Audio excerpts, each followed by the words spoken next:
Amerika dan Cina. 3.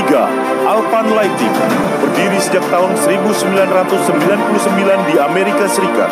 Perusahaan global pembuat lampu elektronik tenaga surya yang memiliki pabrik di Cina, Malaysia, dan Hong Kong. 4. Kenda Tire, berdiri sejak 1962 di Taiwan. Perusahaan produsen ban sepeda, mobil, dan truk ini sudah tercatat di Bursa Taiwan Stock Exchange sejak 1985 dan memiliki fasilitas produksi di Cina, Vietnam, Amerika, Jerman, dan Indonesia. 5. Denso, berdiri sejak 1949 di Jepang. Sebelumnya merupakan bagian dari Toyota Motor Corporate Limited, perusahaan global pembuat suku cadang dan aksesoris kendaraan yang telah memiliki anak perusahaan di Jepang, Amerika Utara, Eropa, dan Asia. 6. Panasonic, perusahaan ini adalah produsen produk elektronik terkemuka di dunia yang berdiri sejak 1935 di Jepang. 7. LG Electronics, perusahaan produk elektronik terkemuka di dunia yang berdiri tahun 2002 di Korea Selatan. BKPM memfasilitasi perizinan ke-7 perusahaan dari tingkat pusat, provinsi, hingga kabupaten kota, dan dalam proyeksinya, sebagian besar produk yang dihasilkan perusahaan-perusahaan tersebut ditujukan untuk ekspor. Selain 7 perusahaan tersebut, terdapat 17 perusahaan yang berniat untuk relokasi atau diversifikasi ke Indonesia dengan total nilai investasi 37 miliar US dollar dan potensi penyerapan tenaga kerja sebanyak 112.000 orang. Perkembangan rencana relokasi saat ini sudah mencapai 60-70%. Salah satu perusahaan telah menyatakan komitmennya, yaitu LG Chemicals, dengan nilai investasi 9,8 miliar US dollar dan potensi penyerapan tenaga kerja sebanyak 14.000 orang. LG Chemicals akan membangun industri baterai kendaraan terintegrasi dengan smelter. BKPM juga memetakan 119 perusahaan yang potensial melakukan relokasi ke Indonesia dengan total nilai investasi 41,4 miliar US dollar dan potensi penyerapan tenaga kerja 162.000 orang. I give a special thanks to BKPM for their incredible support in the licensing process for our company. They have been an amazing resource for us and have made the process of setting up our company seamless. CDS Angel plans to begin operations by the end of 2020, replacing a major portion of its manufacturing plant from China into Indonesia. Sagami Group Japan starting as main factory in China. Kami dari jangka waktu panjang ingin punya main factory di Indonesia. Karena Indonesia adalah negara berkuasa dan penuh harapan pada masa depan. Saya haturkan ribuan terima kasih kepada pemerintah RI, khususnya BKPM yang cukup membantu kami untuk relokasi pabrik. Semoga kita dapat bersama-sama terus dapat berkembang. Under the strong leadership of President Joko Widodo, we are confident that Indonesia is a great country for investment. I also would like to thank you, BKPM, for giving huge support for Veron. And soon we will realize our investment in Indonesia. I hope through Veron's investment we can prosper together and make economic impact to the country. Thank you. BKPM akan selalu berusaha memberikan yang terbaik bagi iklim investasi di Indonesia, sehingga Indonesia menjadi negara tujuan utama dalam hal berinvestasi. Investasi tumbuh, Indonesia maju.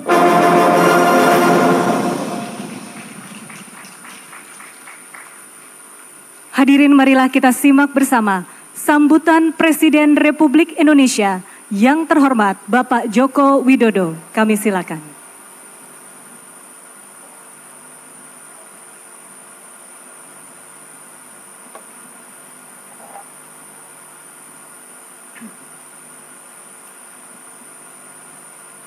Bismillahirrahmanirrahim.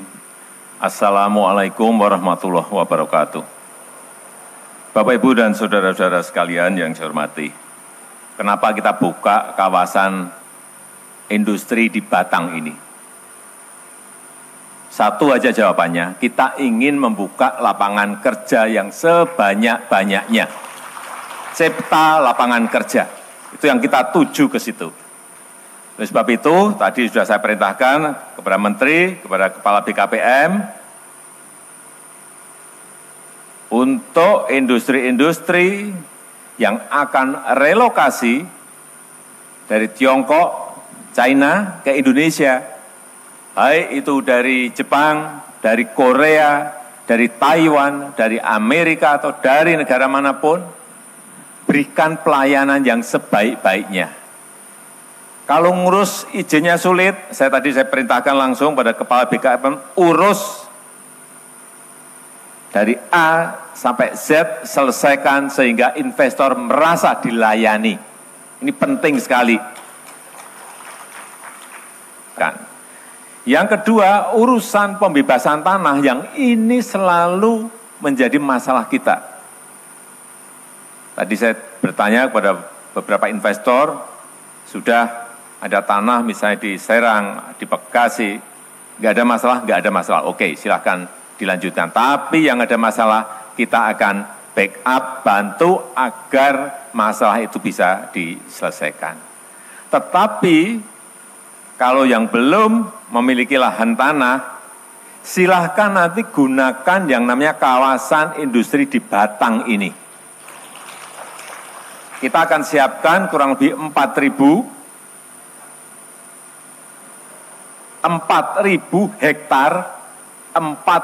hektar di sini, dan untuk tahapan pertama akan disiapkan kurang lebih 450 hektar terlebih dahulu. Langsung, misalnya ada yang mau pindah tadi, LG mau pindah besok, dah silahkan langsung masuk. Udah, nggak usah ngurus apa-apa. Nanti yang ngurus semuanya dari Kepala BKPM. Tentu saja dibantu nanti oleh gubernur, oleh bupati yang ada di sini. Sekali lagi, tujuan besarnya adalah membuka lapangan pekerjaan yang sebesar-besarnya kepada warga kita. Saya tidak mau lagi, tadi ada potensi 119 perusahaan yang akan relokasi dari Tiongkok keluar, jangan sampai kita tidak mendapatkan perusahaan-perusahaan itu untuk mau masuk ke Indonesia. Jangan kalah dengan negara-negara lain. Kalau mereka memberikan harga tanah misalnya 500.000, ya kita harus bisa di bawahnya itu, 300.000 misalnya. Kalau mereka memberi harga tanah 1 juta, ya kita harus bisa memberikan harga 500.000. Kalau mereka ngurus izin di sana 1 bulan, ya kita bisa seminggu. Kalau mereka ngurus di tempat lain seminggu, ya kita harus bisa sehari 2 hari. Harus memiliki sebuah competitiveness yang baik. Kalau tidak, jangan sampai peristiwa tahun lalu terjadi lagi. Ada relokasi dari Tiongkok, 33 perusahaan kita 1 pun nggak dapat. Saya senang hari ini sudah ada yang masuk 7, sudah pasti ini yang 7, kemudian ada 17 yang memiliki komitmen besar, sudah masuk ke 60%, hampir 100%, ini juga terus saya sampaikan pada para menteri, pada Kepala BKPM untuk terus dilayani dan dikejar, disampaikan fasilitas-fasilitas apa yang ingin kita berikan. Baik itu urusan lahan, urusan izin, urusan listrik, urusan gas, dan yang lain-lain yang ini akan memberikan sebuah daya saing negara kita dalam rangka mereka mau merelokasi ke Indonesia. Saya rasa itu yang bisa saya sampaikan pada kesempatan yang baik ini. Saya menyampaikan terima kasih yang sebesar-besarnya atas kerja cepat yang kita lakukan, karena sekarang ini bukan negara besar mengalahkan negara yang kecil, tetapi negara yang cepat akan mengalahkan negara yang lambat. Saya tutup, terima kasih. Wassalamualaikum warahmatullahi wabarakatuh.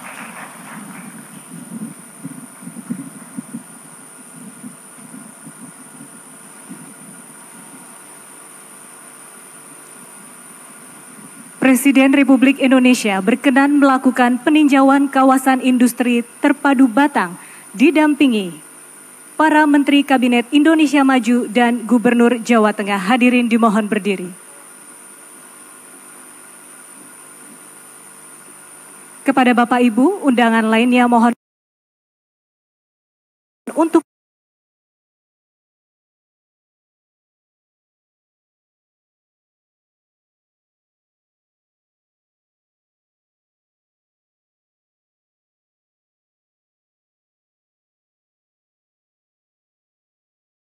banggakan Bapak Presiden Republik Indonesia, Bapak Insinyur Joko Widodo. Selamat datang Pak Sumerawu di Jawa Tengah. Tentu beberapa menteri yang hadir, Pak Menseska, selamat datang. Dari BUMN, Pak Doni, makasih Pak. Makasih, mobilnya sudah sampai Pak. Kita segera lakukan PCR test nanti, lebih ngebut lagi. Dan tentu ada beberapa teman, Pak Wagub, Ketua DPRD, dari Forkompimda Komplit, Pak Kajati, Pak Pangdam baru, lalu hadir juga Pak Kapolda dan seluruh staf ahli yang hari ini hadir. Bapak Ibu yang sangat saya hormati, izinkan kami menyampaikan bahwa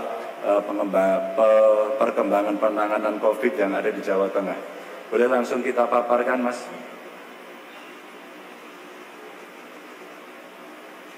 Sedikit melaporkan kepada Bapak Presiden, ini progres penanganan pandemi COVID yang ada di Jawa Tengah. Slide. Boleh slide-nya? Kami sampaikan bahwa ini data real time kasus COVID-19 yang ada di Jawa Tengah. Jadi ODP-nya masih 50 ribuan. Kemudian dalam pemantauan kurang lebih 3,9 dan selesai pemantauan 46,6. PDP-nya masih 8.000,6. Terus kemudian pasien dirawat masih 955, pasien sembuhnya 6.500. Terus kemudian pasien meninggalnya sekitar 1.100-an. Yang positif masih 3.996, yang dirawat 1.818 dan pasien sembuhnya 1.856 dan pasien meninggalnya 322. Next. Pak Presiden yang sangat saya hormati, inilah gambar yang dulu semua sudah merah Pak. Alhamdulillah sekarang posisinya sudah mulai ke orange dan ke kuning. Sehingga risiko tinggi sekarang kita konsentrasi pada kota Semarang, Demak, dan kemarin Jepara. Ini ada pantauan-pantauan kita. Namun demikian kita tidak bisa melepaskan dari area Semarang Raya. Dalam hal ini ada kota Semarang sendiri, ada Kendal, Demak, di samping itu sebenarnya ada Kabupaten Semarang, Salatiga.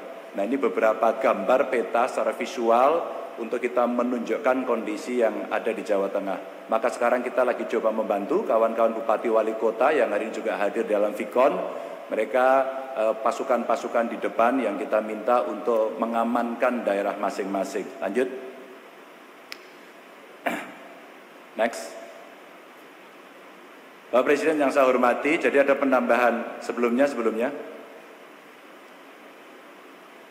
Kembali ya. Ini jumlah kasus baru meninggal.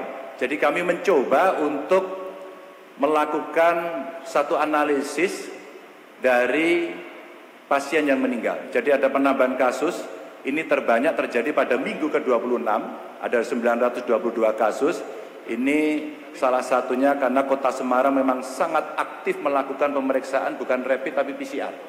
Dan sudah melebihi dari target. Dan klaster penularan yang menonjol yang kami data, ada ASN Pemprov Pak, ini dimulainya dari mereka keluarganya bertemu karena yang keluarga ini positif. Lalu mereka bertemu dan ini membawa kepada teman-teman sekitarnya. Ini yang sekarang langsung kita isolasi semuanya. Ada pegawai PLTU dan perasal tradisional di Kota Semarang, ada panti lansia dan Polres yang ada di Kabupaten Rembang. Kami sudah koordinasi dengan Polda untuk kita lakukan satu isolasi di sana. Lalu ada nakes dan pegawai PLTU yang ada di Jepara. Selebihnya yang selalu masih kita terus saja ajak bicara dan lakukan tes adalah klaster dari Ijtima Goa dan Temboro yang di semua tempat rasanya ada. Lanjut. Bapak Presiden yang saya hormati, ternyata dari kasus kematian yang tinggi, saya atau kami melakukan analisis terhadap riwayat penyakit. Ternyata tertinggi Pak Presiden itu karena hipertensi. Yang kedua karena diabetes. Yang ketiga karena ginjal kronis. Lalu ada gagal jantung, jantung koroner, asma, stroke, dan lain-lain. Ini kondisi yang mereka kemudian sangat cepat prosesnya. Dan kita memang membutuhkan perhatian. Maka identifikasi sejak awal ini yang kita lakukan. Lanjut. Maka ini kami sampaikan Bapak Presiden, ini tren harian pemeriksaan PCR yang ada di Jateng. Jadi itu yang paling atas adalah spesimen secara keseluruhan. Lalu yang hijau itu adalah spesimen yang negatif, yang merah positif. Alhamdulillah trennya makin menurun. Lalu kemudian kami tampilkan yang spesimen dalam proses saja yang terakhir. Dan kita sekarang meminta kepada lab-lab ini untuk tidak lebih dari 2 hari. Maka kalau kemudian mereka membutuhkan pegawai tambahan, kita tambahi Pak. Sekarang per besok pagi kita sudah selesai melatih untuk rekrutmen para petugas-petugas untuk membantu lab-lab ini. Lanjut. Ini adalah gambaran Pak, ini angka reproduksi yang efektif per 18 Juni yang sebelah kiri, yang di sebelah kanan Bapak adalah angka reproduksi efektif per 26 Juni. Jadi masih sangat dinamis, maka ketika kemudian banyak kabupaten kota yang dinyatakan mulai menguning sampai menghijau, saya bilang, ojo kesusu, jangan tergesa-gesa agar semuanya bisa selalu mawas diri, karena dinamikanya luar biasa. Maka kalau kita melihat per 26 Juni angka reproduksi efektifnya, maka yang merah itu Bapak yang menjadi perhatian kita untuk kita bisa membantu bekerja sama dan mudah-mudahan tadi mobil bantuan dari gugus tugas pusat akan kita bisa gerakkan ke titik-titik itu agar bisa membantu jauh lebih cepat. Dan ini terkait dengan manajemen kesehatan yang ada di rumah sakit, dan kita juga menyediakan tempat-tempat isolasi yang kita harapkan mereka nanti akan cukup mudah bisa membantu pengelolaannya, sehingga yang mereka OTG dan kondisinya baik akan kita pindahkan sehingga rumah sakit akan bisa efektif menanggulangi mereka yang berat. Lanjut. Bapak Presiden yang hormati, kemarin kita sudah putuskan, akhirnya pada daerah-daerah ini akan kita lakukan pendampingan. Langkah yang kita ambil adalah membentuk Korwil ke-6 Ekskarisidenan, agar lebih kecil lagi dan bisa efektif dan terkoordinasi. Sehingga kemarin ketika ada usulan-usulan bahwa kami sudah bebas Pak, kami akan buka, saya bilang jangan dulu, pastikan setidaknya dalam 14 hari berturut-turut tidak ada penambahan, agar kita tidak mengambil risiko yang lebih berat. Inilah yang kita lakukan dengan mendorong penemuan kasus baru di setiap kabupaten kota dengan kontak tracing, screening, swab, dan pengiriman spesimen yang secara masif. Maka kita backup labnya. Dan beberapa tempat yang kemarin kita coba lakukan ini adalah di tempat-tempat pariwisata yang sedang kita uji coba Pak, untuk pemberlakuan kenormalan baru, agar kita bisa tahu meskipun responnya dari masyarakat juga belum terlalu tinggi. Dan mendorong tata kelola laboratorium terkait penerimaan spesimen, pemeriksaan, dan penyampaian hasil. Bapak Presiden, secara singkat inilah perkembangan yang ada di Jawa Tengah. Selanjutnya kami mohon arahan, dan kawan-kawan Bupati Wali Kota semua sudah siap di depan kamera masing-masing untuk mendapatkan arahan Bapak. Terima kasih. Assalamualaikum warahmatullahi wabarakatuh.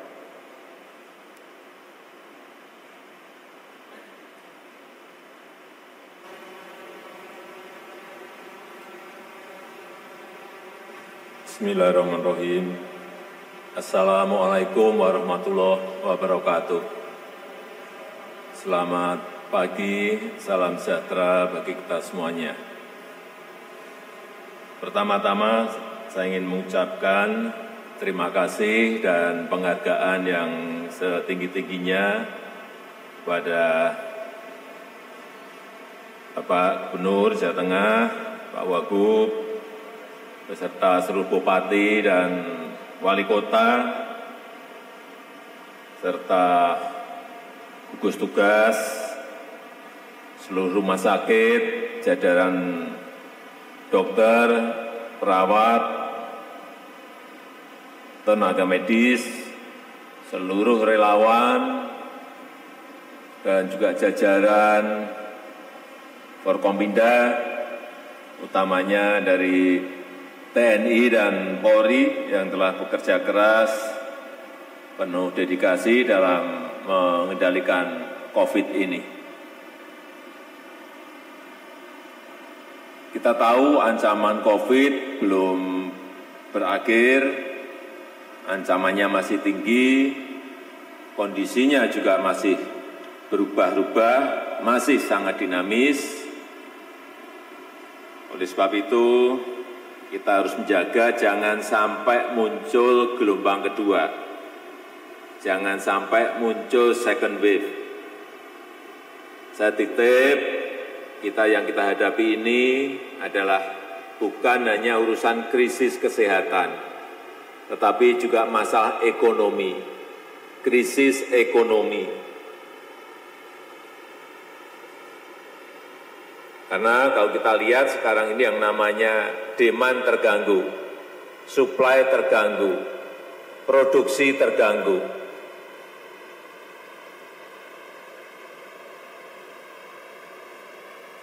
Pada kuartal yang pertama kita bisa tumbuh, masih tumbuh, keadaan normal kita di atas 5, tapi kuartal pertama kita tumbuh 2,97. Masih bisa tumbuh 2,97. Tetapi di kuartal kedua, kita sangat khawatir bahwa kita sudah berada di posisi minus pertumbuhan ekonomi kita. Inilah yang harus hati-hati mengelola, memanajemeni krisis ini agar urusan kesehatan dan ekonomi ini bisa berjalan beriringan. Jadi saya harapkan Bapak Ibu dan saudara-saudara sekalian, gas dan remnya itu betul-betul diatur. Jangan sampai melonggarkan tanpa sebuah kendali rem. Sehingga mungkin ekonominya bagus, tapi COVID-nya juga naik. Bukan itu yang kita inginkan.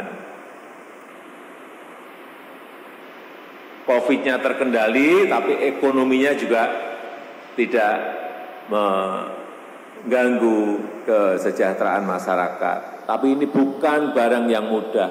Semua negara mengalami. Dan kontraksi ekonomi terakhir yang saya terima, misalnya dunia diperkirakan di tahun 2020 akan terkontraksi minus 6 sampai minus 7,6. Artinya apa? Global, dunia sudah masuk ke yang namanya resesi. Dan bahkan saya sampaikan, tahun ini Singapura diprediksi minus 6,8, Malaysia minus 8, Amerika minus 9,7, Inggris minus 15,4, Jerman minus 11,2, Perancis minus 17,2, Jepang minus 8,3. Oleh sebab itu, kalau kita bisa mengatur, mengelola gas dan rem antara COVID, antara kesehatan dan ekonomi, inilah yang kita harapkan. Dan ini menjadi tanggung jawab kita semuanya. Bukan hanya gubernur, bupati dan wali kota, tapi jajaran Forkompinda, TNI, Polri, seluruh gugus tugas agar betul-betul menjaga agar itu bisa berjalan dengan baik. Oleh sebab itu, saya titip jangan sampai membuka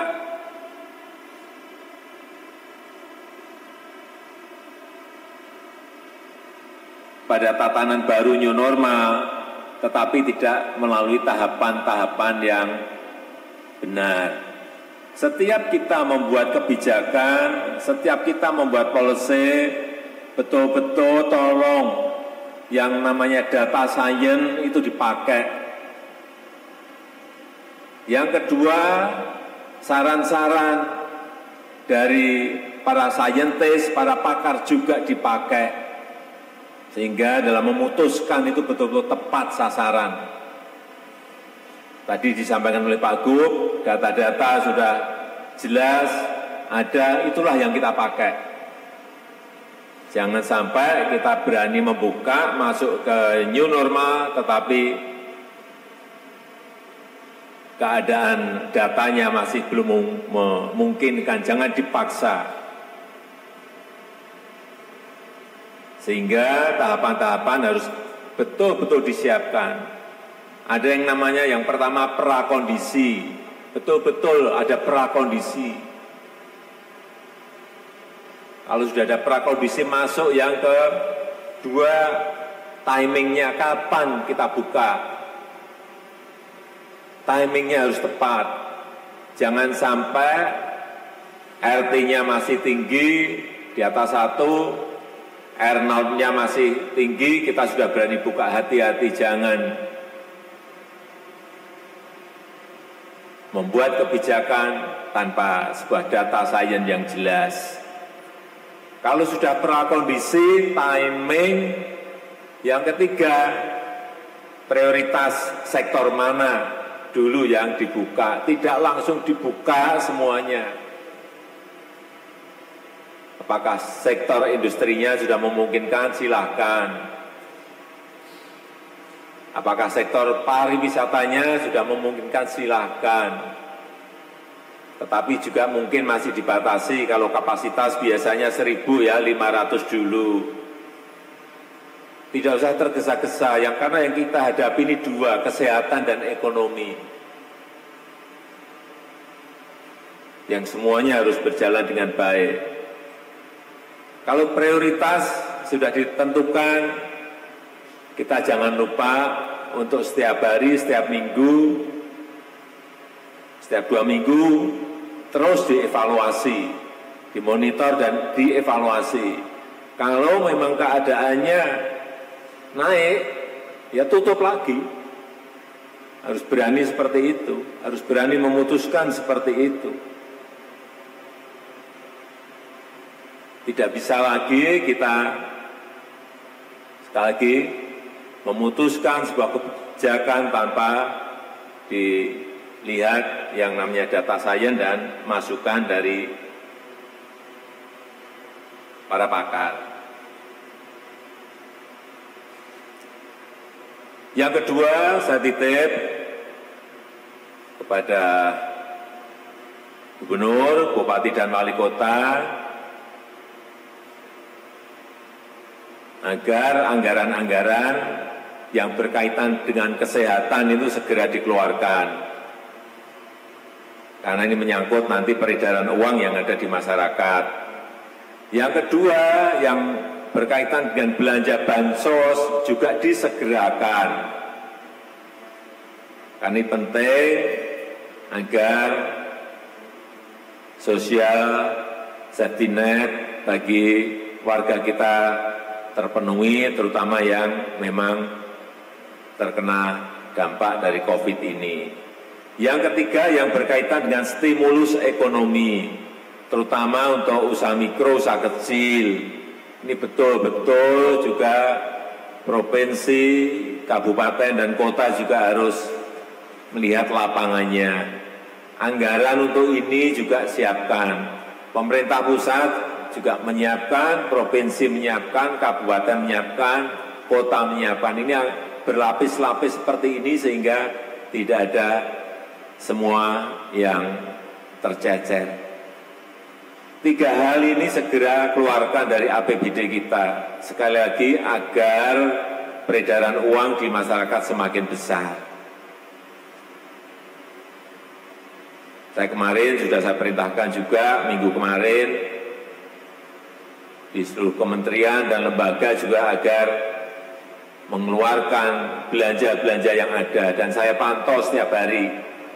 Saya sekarang tahu setiap hari kementerian ini sudah keluar berapa persen, lembaga ini sudah keluar berapa persen. Kalau masih rendah, saya telepon, langsung saya tegur, langsung menterinya atau kepala lembaganya. Karena memang jangan kita biarkan uang yang beredar ini semakin kering atau semakin sedikit. Harus terus belanja-belanja itu kita dorong agar peredaran uang yang ada di masyarakat semakin banyak. Yang terakhir, menurut saya posisi sekarang ini strategi intervensi yang berbasis lokal itu yang paling efektif untuk menangani COVID.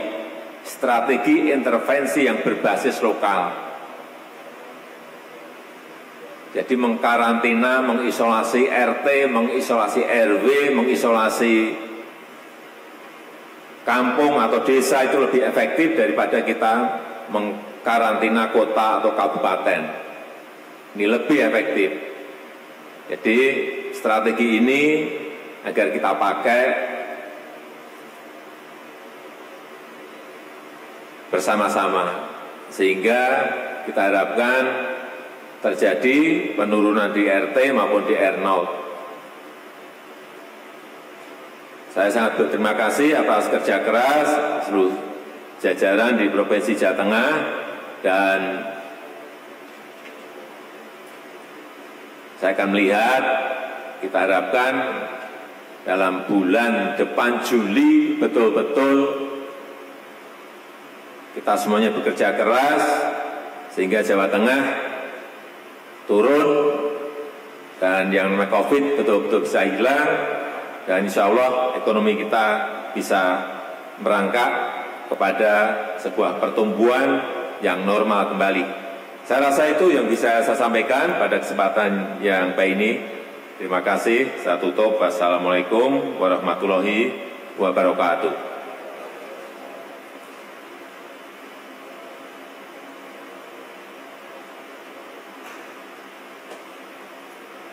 Baik, Pak Presiden membuka kesempatan untuk 2 penanya. Kalau ada yang ingin disampaikan, tolong angkat tangan dari kabupaten kota. Kalau ada saja. Oke, Karanganyar 1. Rumah sakit mungkin salah satunya, Pemkabnya Karanganyar atau rumah sakit kalau ada. Boleh angkat tangan, saya nggak lihat layar berikutnya, boleh digeser kalau ada. Mungkin dari yang mengelola. Ada dari layar ini? Oh ada. Rumah sakit nggak ada? Oke, Wali Kota Solo. Jadi Karanganyar sama Solo. Baik, dimulai dari Karanganyar dulu. Saya persilakan. Pak Yuli silakan. Ya. Salam.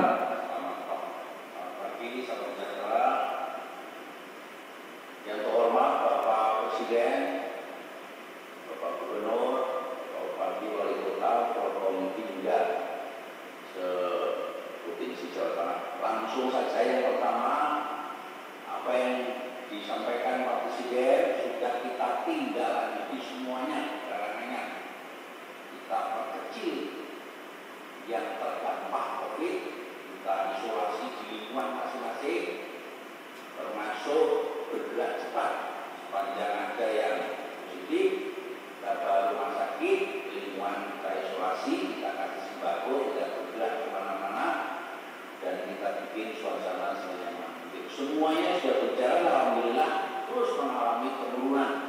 Akhir-akhir ini saja karena Jawa Timur cukup banyak dan kita perbatasan Jawa Timur sering pemudik yang lewat Jawa Timur ini agak sedikit memiliki kluster baru, tapi sudah kita tangani dengan baik.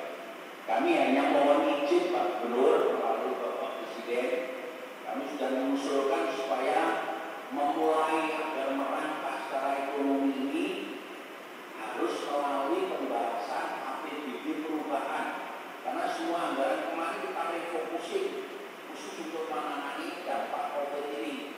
Gelombangnya terlalu besar, kita manfaatkan sekecil mungkin karena COVID ini saya anggap sudah segera berlalu. Kita tidak ingin terlalu larut dalam COVID, kita berdua-berduaan karena COVID ini adalah makhluk Tuhan. Pendekatannya harus dengan cara-cara spiritualitas dan kita berdua sambil berikhtiar. Tapi untuk menggerakkan ekonomi ini, kami mohon izin supaya APBD perubahan bisa segera kita gerakkan kembali ke OPD supaya ada aktivitas kembali, segera ekonomi bisa kita tumbuhkan kembali. Karena kami ingin mengawali supaya ekonomi kita segera bangkit agar tidak terlalu larut dalam corona ini. Saya kira itu Bapak Gubernur, mohon izin kami sudah melayangkan surat kepada Pak Menteri Dalam Negeri untuk minta izin jika diizinkan saya segera untuk membahas APBD perubahan, mengembalikan hasil refocusing kemarin ke beberapa OPD yang memang harus kita gerakkan, tetapi prioritas COVID, jaring pengaman sosial dan recovery tetap juga kita prioritaskan, tidak sebombastis hasil refocusing yang diatur melalui keputusan bersama kemarin, supaya ASN juga segera aktif kembali karena anggaran OPD yang tidak ada praktis hanya opak-lepek rutin, Pak. Terima kasih Pak Manulu. Assalamualaikum warahmatullahi wabarakatuh. Waalaikumsalam, terima kasih Pak Yuli. Kalau ini nggak perlu sampai Presiden, Pak, silakan dibahas APBD perubahannya, ya, langsung aja. Monggo Pak Wali Kota Solo, Pak Rudi, silakan. Terima kasih yang hormat Bapak Presiden, Bapak Gubernur, Bapak Kapolda, teman-teman dan Forkopimda Provinsi Jawa Tengah, dan teman-teman Bupati Wali Kota Jawa Tengah dan Bapak Ibu sekalian. Kami ingin menyampaikan sedikit saja. Yang pertama, untuk pencegahan dan pengendalian COVID di Kota Surakarta yang sampai ini dan sekarang ini yang dirawat tinggal 2, yang isolasi mandiri 1, 2 itu adalah warga Semarang. Jadi kalau itu di data warga Semarang, saya sudah pelontos dulu Bapak Presiden. Terus yang kedua, tentang refocusing anggaran kami telah melakukan, dan kebetulan Solo ini partisipasi masyarakatnya cukup besar, sehingga kami memanfaatkan untuk PTT itu yang pertama kita anggarkan hanya 43 miliar. Namun setelah berjalan, setelah KLB, warga masyarakat banyak yang memberikan bantuan, dan sehingga untuk jaringan pengaman sosialnya sampai Agustus kita masih aman. Jadi belum menggunakan APBD, dan sehingga nanti APBD bisa dipergunakan untuk membayar utang yang belum terbayar Bapak Presiden. Karena juga Bapak Gubernur, yang perlu kami sampaikan bahwa atas perintah dari Bapak Gubernur, Rumah Sakit Bung Karno menjadi rumah sakit Litika untuk penanganan COVID-19. Namun sampai hari ini pengajuan yang diperintahkan insentif tenaga kesehatan belum direalisasi pembayarannya. Karena untuk alat-alat kesehatan yang kemarin kita ajukan sebesar 53 miliar belum ada trontong-trontongnya. Dan untuk itu mohon untuk segera direalisasi, karena Rumah Sakit Bung Karno adalah rumah sakit baru, dan itu yang dirawat bukan orang Solo. Jadi kita tetap merawat orang Sukoharjo, orang Boyolali, Klaten dan sekitarnya. Bahkan ada orang yang dari Jombang. Dan itu Bapak Gubernur, ini kami ke Bapak Gubernur bukan ke Bapak Presiden. Pak Gubernur untuk direalisasi perintah yang memerintahkan Rumah Sakit Daerah Bung Karno untuk dipersiapkan ini 3 sudah kita siapkan dan sudah merawat, namun insentif nakes dan peralatan yang kita ajukan belum direalisasi. Sekian, terima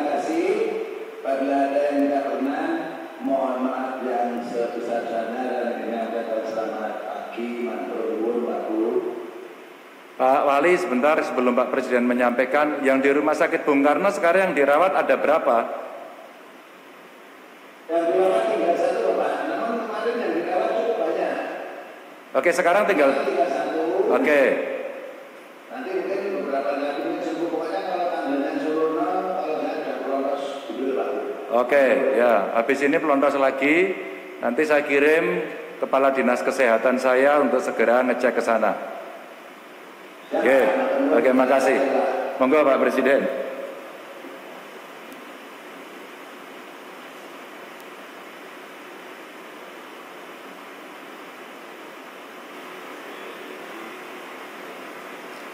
Jadi untuk APBD perubahan, apabila kabupaten dan kota menginginkan ya segera dikerjakan, seperti tadi Pak Gubernur sudah menyampaikan. Karena sekali lagi, baik yang namanya ekonomi di masyarakat, juga peredaran uang, itu sekarang ini yang bisa memberikan stimulus adalah dari APBD, baik itu kabupaten, kota, provinsi, dan juga dari APBN. Yang bisa men-trigger ekonomi ya dari sana. Oleh sebab itu, agar semuanya dipercepat kalau memang diperlukan anggaran perubahan. Kalau tidak, ya segera dibelanjakan. Spending dari APBD, dari APBN secepat-cepatnya dikeluarkan.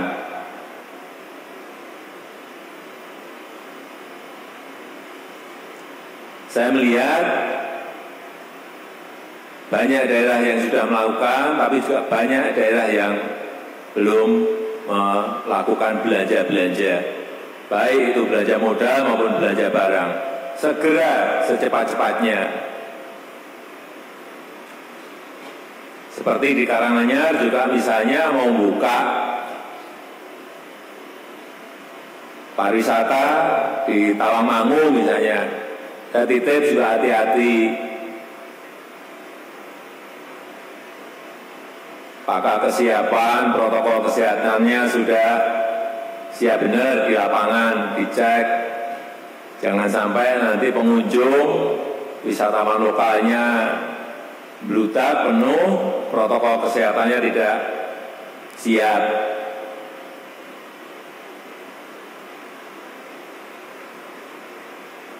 Di Solo yang saya lihat juga ekonomi sudah mulai bergerak membaik. Tadi urusan yang berkaitan dengan Rumah Sakit Bung Karno, kalau nanti tidak bisa diselesaikan oleh Pak Gub, ya nanti dari pusat saya selesaikan. Saya rasa itu tambahan yang bisa saya sampaikan. Terima kasih Pak Wali, Pak Bupati. Bapak Ibu yang sangat saya hormati, demikianlah apa yang disampaikan oleh Pak Presiden dan tentu pertanyaan Bupati Wali Kota. Mudah-mudahan setelah ini kita bisa menjaga daerah kita masing-masing, dan sekali lagi pesan Pak Presiden, kenormalan baru kita siapkan, ekonomi kita siapkan, tapi perhatikan data sains. Sekali lagi, tolong perhatikan data sains, karena ini terkait dengan rem dan gas, dan itu yang paling tahu adalah kita sendiri, Bapak Ibu, para pengelola wilayah yang kita harapkan nanti responsif pada soal ini. Pak Presiden, terima kasih atas seluruh arahannya. Kita akhiri, Assalamualaikum warahmatullahi wabarakatuh. Hadirin dimohon berdiri. Yang terhormat Presiden Republik Indonesia berkenan meninggalkan tempat acara.